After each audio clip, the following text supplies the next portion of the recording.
Continuamos con La Noche. El vicepresidente debería estar apoyando el sí sin reservas desde hace rato. Yo no le he entendido esas reservas y ese silencio. A mí sí me preocupa que el vicepresidente se haya ido contra un elemento que es central en los acuerdos, fundamental en los acuerdos.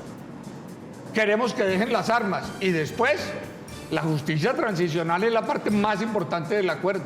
Inclusive me da la impresión de que invita a la Corte Suprema a que se subordine contra los acuerdos. No, perdón con el señor vicepresidente.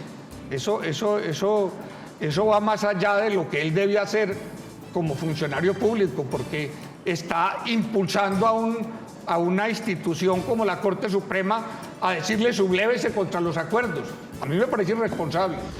Yo me alegro que Cambio Radical vaya a votar por los acuerdos y que el vicepresidente, pero usar los argumentos que está usando para tomar distancia me parece peligroso. Ese acuerdo sin justicia transicional pues no es acuerdo de paz.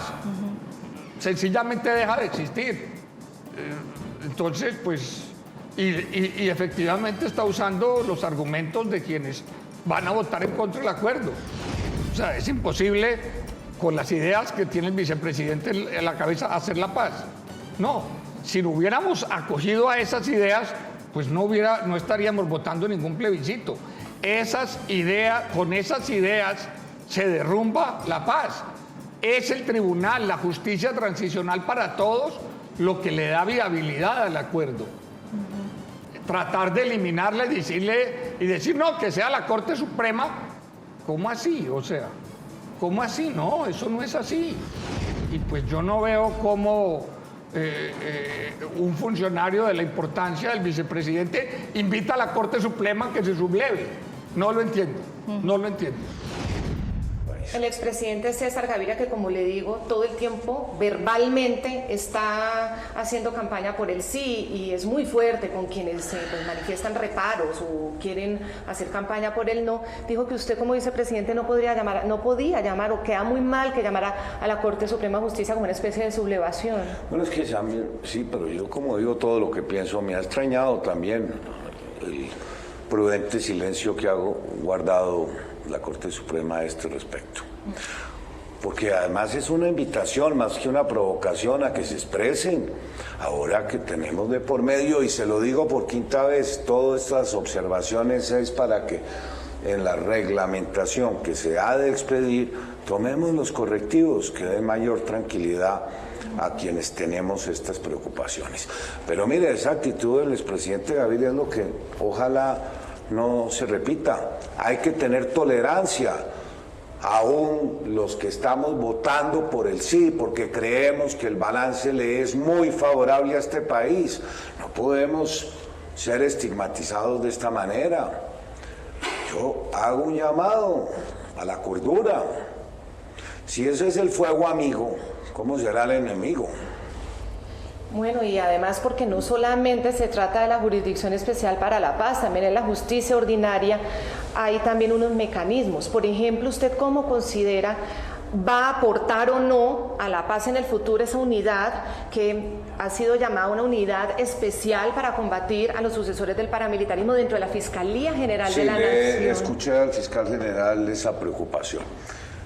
Sostiene con razón el fiscal general que para él no es posible aceptar al interior de la Fiscalía General de la Nación la designación de un funcionario cuyo periodo es de 6 años, que se extiende al periodo del propio fiscal inamovible, trabajando bajo su supervisión.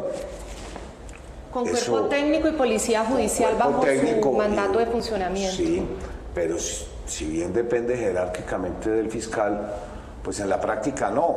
Me parece una preocupación válida que debería también ser objeto de muchas consideraciones.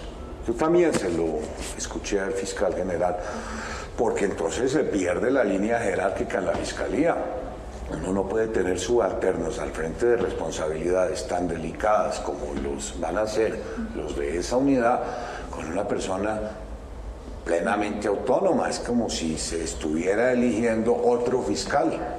Además, porque esta unidad también implementará unas políticas, tanto de instrucción y unas políticas generales que vienen de una comisión en la que están sentados, digamos, el representante de las instituciones colombianas, del presidente, los ministros, pero también estarán sentados 2 miembros del movimiento político que salga de las FARC. Bueno, ¿eso tiene alguna incidencia? ¿Le preocupa? Bueno, no, por eso le digo que mis principales observaciones hoy surgen de la forma en que quedó reglamentada los instrumentos de justicia. También reconozco muchas cosas positivas. Es que, por supuesto, que la labor periodística no es centrarse en lo más constructivo, sino procurar poner de relevante lo que consideran suscita más preocupaciones. Mire, yo soy de los que creo que todo ese capítulo de la reglamentación en torno a los protocolos para desmovilización, entrega de las armas, verificación de todo este proceso, son impecables.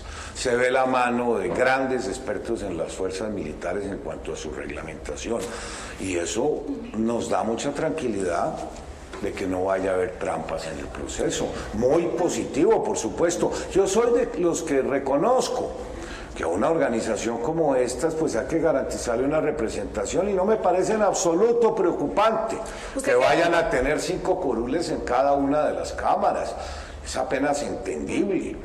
Que si queremos que haga política, yo lo que le he dicho es qué bueno que ahora podamos derrotar a las FARC en las urnas.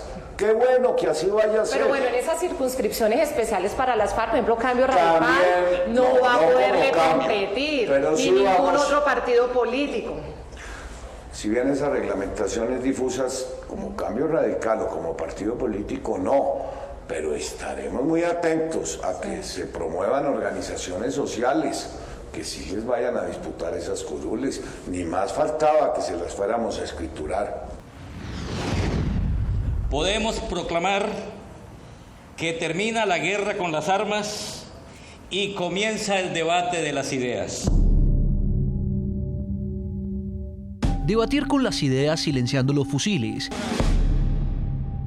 es una premisa que hace alusión a la transformación de esta organización ilegal a un movimiento político, a una participación política activa que, de acuerdo con lo estipulado en el documento, ya es un hecho.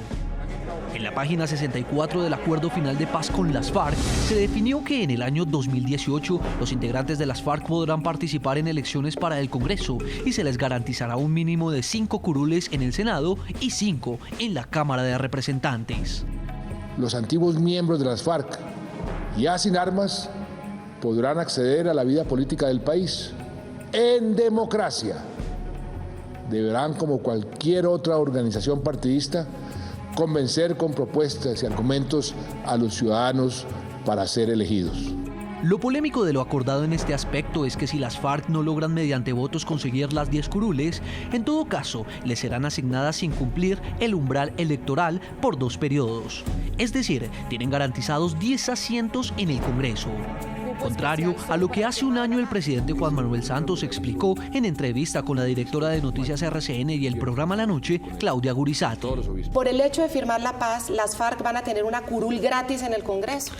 Gratis no. Entonces, se la tienen que ganar. ¿Tienen que ir a campaña? Tienen que ir a campaña. O sea, ¿no va a haber esas circunscripciones especiales o un cupo especial solo para haber firmado la paz? Esa pregunta me la hizo el obispo de Putumayo. El viernes pasado estuve con él, con todos los obispos, hablando sobre estos temas. Y me dijo, la gente está muy asustada porque las van a someter con esas circunscripciones especiales en las zonas de conflicto a que voten por los candidatos de las FARC. Y le expliqué precisamente lo contrario. Como no podrán seguir sometiendo a esas poblaciones porque tienen que estar desarmados cuando hagan política, entonces toda esa gente puede votar en contra de las FARC porque ya no estarán amenazados. Y el obispo me dijo, qué bueno que me aclare eso porque existe esa desinformación. Es muy importante aclarar ese punto. Que hay unas circunscripciones que se las vamos a dar a dedo a las FARC. Eso no es cierto. Lo que se acordó es que habrán elecciones de representantes a la Cámara en esas zonas de conflicto adicionales a los que se eligen esos departamentos, en donde la gente podrá elegir la gente que ellos quieran, sin el sometimiento, sin el yugo del fusil que las FARC les ha tenido durante tantos años. Y tenga la seguridad de que en muchas de esas zonas la gente se va a liberar porque no van a tener esa amenaza y van a votar por sus propios candidatos.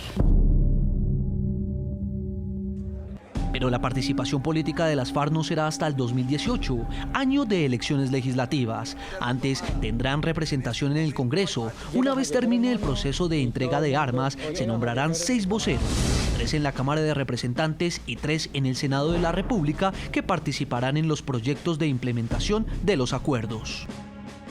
Tendrán unos voceros en el Congreso, con voz pero sin voto, para discutir exclusivamente la implementación de los acuerdos hasta el año 2018. Además, habrá otras 16 curules a la Cámara asignadas a circunscripciones especiales de paz, es decir, asignadas a ciertas regiones afectadas por el conflicto, con la participación de organizaciones sociales que no tengan representación en el Congreso. La incorporación de los excombatientes a los organismos de representación es un elemento clave que exige con carácter transicional y limitado la decisión de garantizar un resultado temporalmente, pero en el caso de Colombia, repito, este acuerdo obliga a las FARC a asistir a las urnas, lo cual me parece que le da una enorme solidez democrática a esa decisión.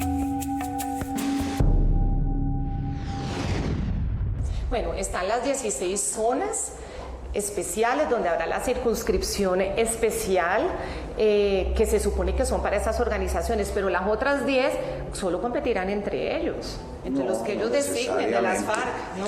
Bueno, pero es que acuérdese que son 5 curules en cada cámara. Sí. Si eligen 2, no es que vayan a tener 7, se les descontarán del mínimo. Por eso, si tienen un voto, igual se las van a dar. El problema es que nos dijeron que no se las iban a dar a dedo, y terminó siendo a dedo. Ahí hago un poco de abogado del diablo, sí. Es como todo lo contrario. Lo que uno escucha es que en la mesa de negociación no estaban pidiendo menos de 40 curules, 30. A mí me parece muy razonable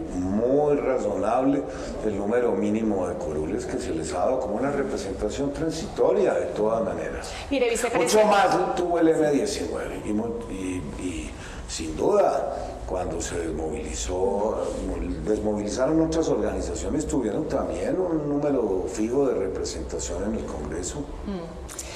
Vicepresidente, usted... No se le olvide a usted, entre otras cosas, que el M-19 y su reciente movimiento tuvo la tercera parte de la constituyente en este país. Hago ese recorderis para quienes extrañan de que ahora se les esté asignando un número de 5 curules. Ya regresamos con La Noche.